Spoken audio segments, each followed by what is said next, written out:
After so many months of preparation, the work was finally complete. The motor and blades were bolted and secured. The chain was taut and heavy with grease, and the tower stood steady on its legs.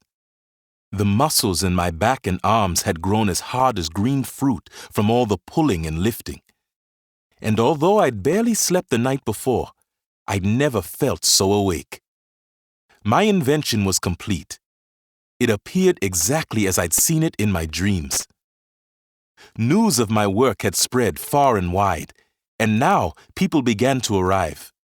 The traders in the market had watched it rise from a distance, and they'd closed up their shops while the truck drivers left their vehicles on the road. They'd crossed the valley toward my home, and now they gathered under the machine, looking up in wonder. I recognized their faces. These same men had teased me from the beginning, and still they whispered, even laughed. Let them, I thought. It was time. I pulled myself onto the tower's first rung and began to climb. The soft wood groaned under my weight as I reached the top, where I stood level with my creation. Its steel bones were welded and bent, and its plastic arms were blackened from fire.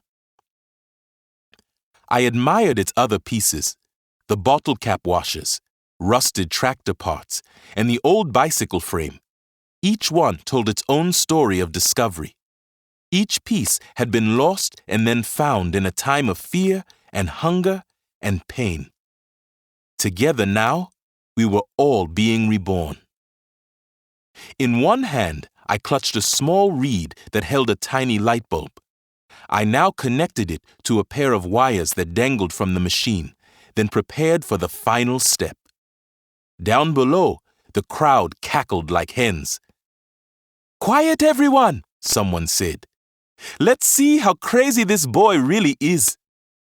Just then, a strong gust of wind whistled through the rungs and pushed me into the tower. Reaching over, I unlocked the machine's spinning wheel and watched it begin to turn.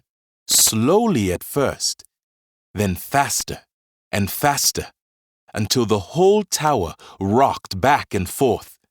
My knees turned to jelly, but I held on. I pleaded in silence, "Don't let me down." Then I gripped the reed and wires and waited for the miracle of electricity. Finally, it came.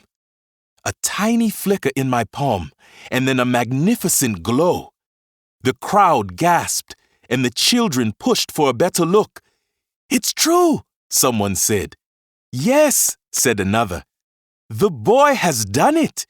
He has made electric wind."